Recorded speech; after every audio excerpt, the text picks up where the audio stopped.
Hi! Welcome back. I'm going to turn this on. Welcome back. This is part 2 of the YouTube video on themes in Elie Wiesel's Night. I'm AlanTheFriesen. Thanks for coming. We've already looked at the idea of the relationship between fathers and sons. So we're going to take that and we're going to put it on the shelf. We're going to look at 2 more themes. The first one of the remaining 2 that we're going to be looking at is aloneness. So, 30-2s, if you want to look at number 3 on your sheet, for those of you watching at home, and I love you all, page 29. So what we're seeing throughout the book is we're seeing Eliezer part of a family. And then, on page 29, when it says, men to the left, women to the right, 8 words spoken quietly, indifferently, without emotion. 8 simple, short words. There was no time to think, and I already felt my father's hand press against mine. We were alone. I didn't know that this was the moment in time and place where I was leaving my mother and Sephora forever. So he's part of a greater family, and now he's just with his father. So he's more alone than he was before. Now, I'm not going to go into detail about the father-son relationship, but you need to understand that he's being put into the situation and he's by himself. If you go on to page 66 for us, it's number 12 for my -2s here.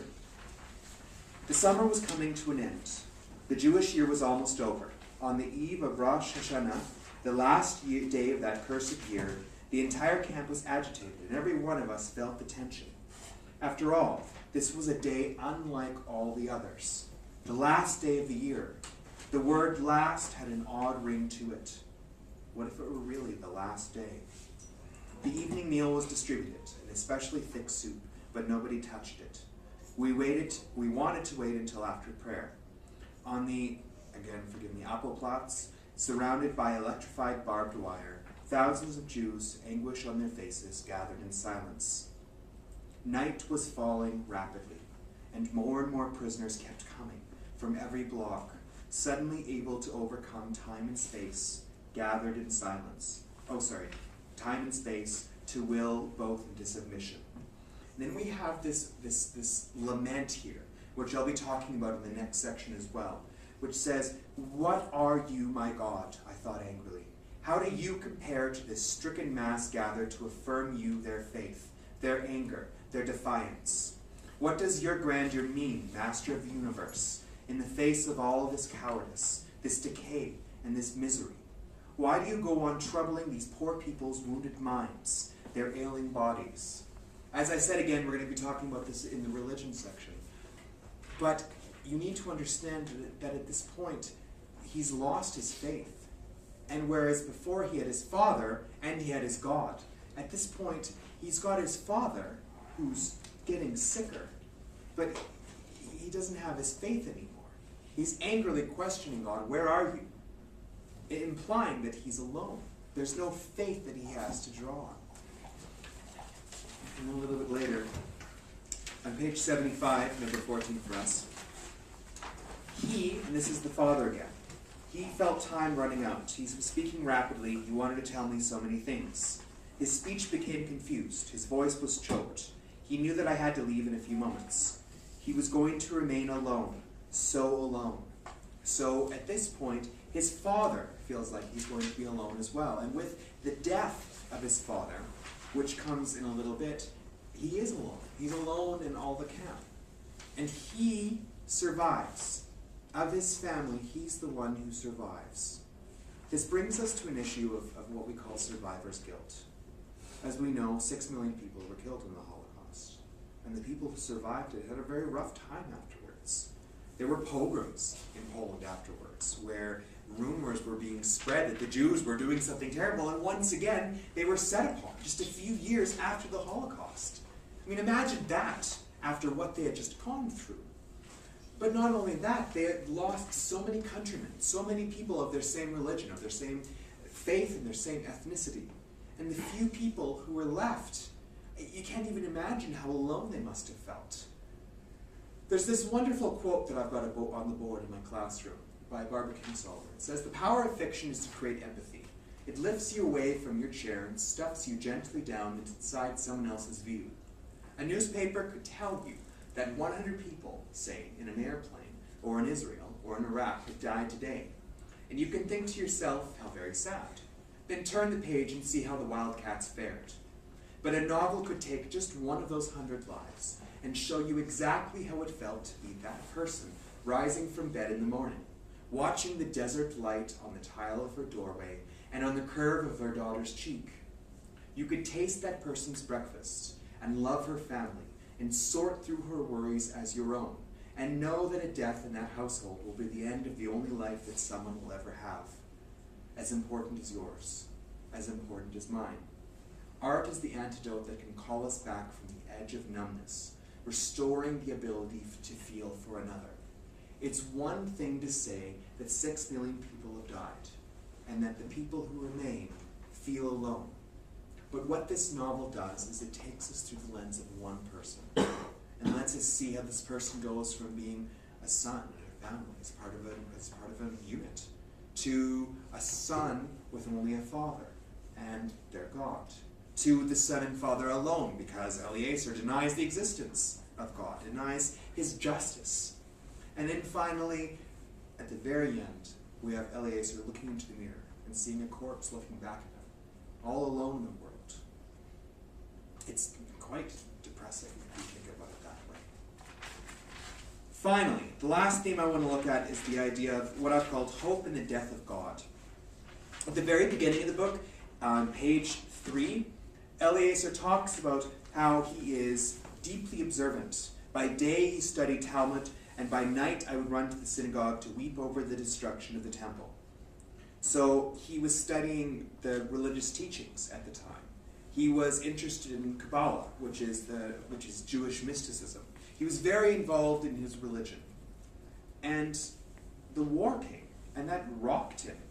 So later on page 33, after so many terrible things have already happened, his father says, "May his name," so the name of God, "be celebrated and sanctified. For the first time I felt anger rising within me. Why should I sanctify his name? The Almighty, the eternal and terrible Master of the universe, chose to be silent. What was there to thank him for?" So it says here, the first time he felt anger rising within him. So his faith had held together up to this point, but now he's angry. As I'm sure a lot of us are when we think about genocide, even in the world today. We get upset. Those of us who are religious, we ask, where is God when all of these people are dying? And that's the anger. That's the fury that Eliezer begins to feel at this point. Then later on, we have the "never shall I forget" passage. We have this rhetorical repetition on pages 30 to 34. "Never shall I forget that night, the first night in camp, that turned my life into one night 7 times sealed. Never shall I forget the smoke. Never shall I forget the small faces of the children whose bodies I saw transformed into smoke under a silent sky. Never shall I forget those flames that consumed my faith forever. Never shall I forget the nocturnal silence that depraved me for all eternity of the desire to live. Never shall I forget those moments that murdered my God and my soul and turned my dreams into ashes. Never shall I forget those things, even were I condemned to live as long as God himself. Never." Now, this is speaking to a couple of things. First of all is the idea of remembrance, of memory, which I haven't talked about, which I'm not going to really be talking about. That's beyond the scope of what I'm doing with my class.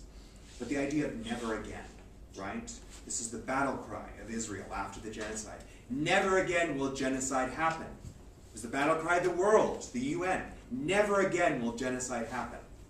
And of course, we look at this. We look at what's been happening after he wrote the book, and we know that that's not true. That genocide has happened, and has happened countless times after World War II.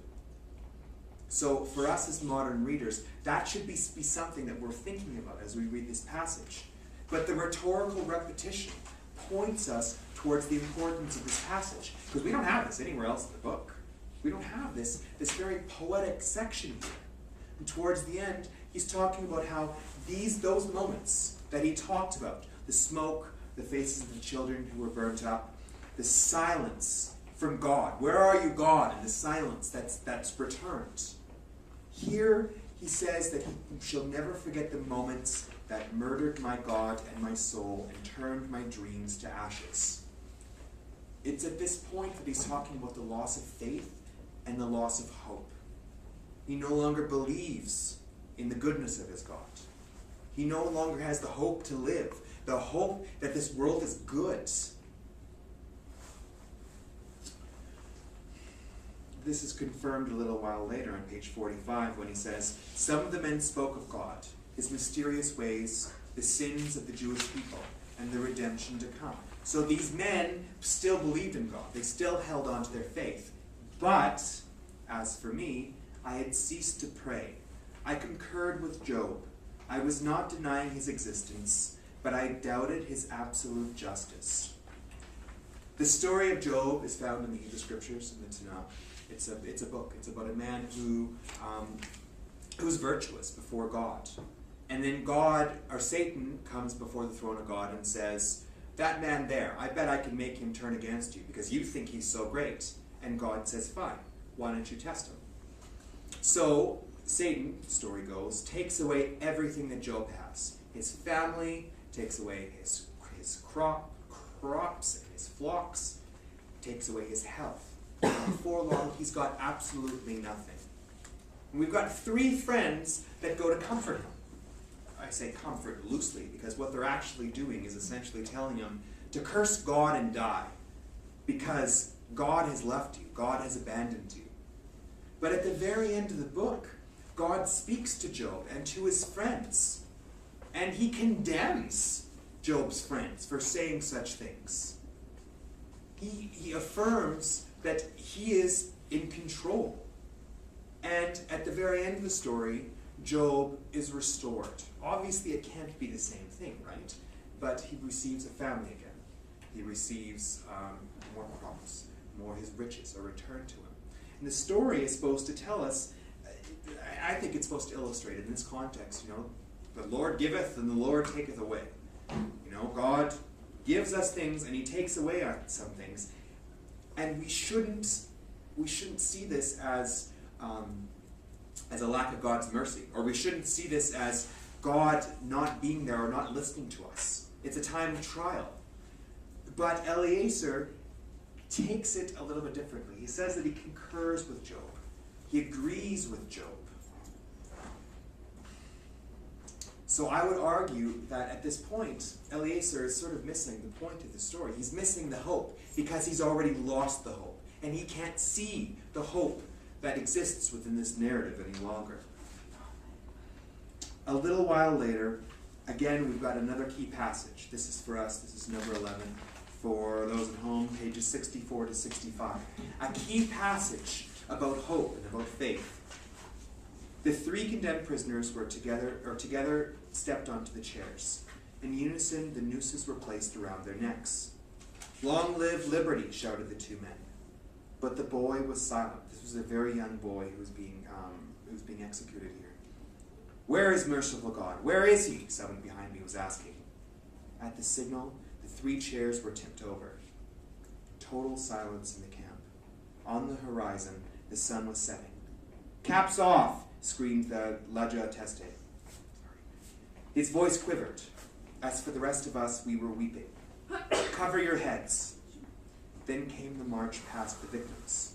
The 2 men were no longer alive. Their tongues were hanging out, swollen and bluish. But the 3rd rope was still moving. The child, too light, was still breathing. And so he remained for more than half an hour, lingering between life and death, writhing before our eyes. And we were forced to look at him at close range. He was still alive when I passed him. His tongue was still red, his eyes not yet extinguished. Behind me, I heard the same man asking, for God's sake, where is God? And from within me, I heard a voice answer, Where is he? This is where, hanging here from this gallows. Now, this line is significant because it means two different things depending on who the audience is. In the context of the book, there he is. God is hanging here from these gallows. From Eliezer's perspective, he's very clearly saying to us that God is dead. And certainly, after seeing a little boy slowly suffocating because he was stealing food, I mean, it's hard. It's so hard to fault this character for this. He's already lost his faith, and to see this, he says God is dead. It's a perfectly understandable situation. It's a perfectly understandable frame of mind. But there's a different interpretation, and we need to be careful about imposing our own interpretations upon the text. But I should say, I won't get into it. I won't get into the history of the publication of the book. But I will say that this interpretation, although not entirely supported by the text, is still something to consider. And this isn't from a Jewish perspective, but from a Christian perspective. Because when Christ was killed, he was hanged on a cross. So from that perspective, if you hear somebody say, there he is, he's dead, hanging on a cross, and we're talking about God, for us it's an allusion to Christ. And because we're talking about the loss of hope, in the Christian tradition, Christ dying and then being resurrected 3 days later is the epitome of hope. So in this one passage, we've got these two meanings, these two interpretations that are perhaps mutually exclusive, but they are supported in the text either way, especially since we're talking about hope here, the loss of hope and the presence of hope. I mean, Eliezer survives. It's not maybe not what he wants. He's thought about death all the way through this book, but he survives. Certainly that could be seen as hopeful. On the other hand, this young boy who was only stealing to eat, he was killed. That does not strike me as hopeful at all. So this text is more complex than we might first think. It's got these two different layers to it, and that's epitomized definitely in this passage. Then later on, pages 66 to 68, we've got this long passage in my grade 30-2 handouts. I'm just going to read the last bit of it. This is talking about why should he bless God's name? Why would he bless him? The very last paragraph, so we're looking at page 68 here. But now I no longer pleaded for anything. I was no longer able to lament. On the contrary, I felt very strong. I was the accuser, God the accused. My eyes had opened and I was alone. Terribly alone in a world without God, without man, without love or mercy. I was nothing but ashes now, but I felt myself to be stronger than this Almighty, to whom my life had been bound for so long. In the midst of these men assembled for prayer, I felt like an observer, a stranger. So he's saying here that he is accusing God of allowing all of this to happen. He no longer has faith in God's justice. He's lost his faith. He's alone. He's alone in a world without God, without man, without love or mercy. And notice when this comes. It comes on page 68. It's at this point that he begins to see his father as a burden. It's at this point that he lets his father die without raising a hand. And we've already gone over that. I'm not blaming him for refusing to act, to intervene on behalf of his father. But we also need to recognize that he, in his own words, is saying that he has lost his faith. He is now without love or mercy.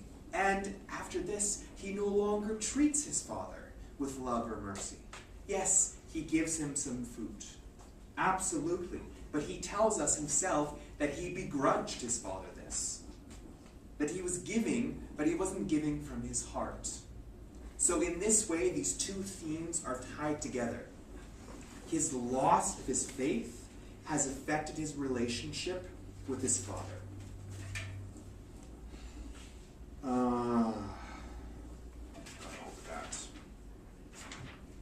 What I think I'm going to do is I'm going to leave it there. We've looked at these three major themes. I haven't touched a lot on the theme of aloneness. Certainly it's present throughout the entire book, but in terms of quotations from the book, I haven't pulled out a lot that's illustrated it. But more importantly, we've looked at these themes about the relationship between fathers and sons, hope in the death of God. And I hope that through this lecture we've seen how these two different themes run throughout the entire book, and about how they're both interrelated. That's it. Thank you very much. See you next time, Space Cowboy.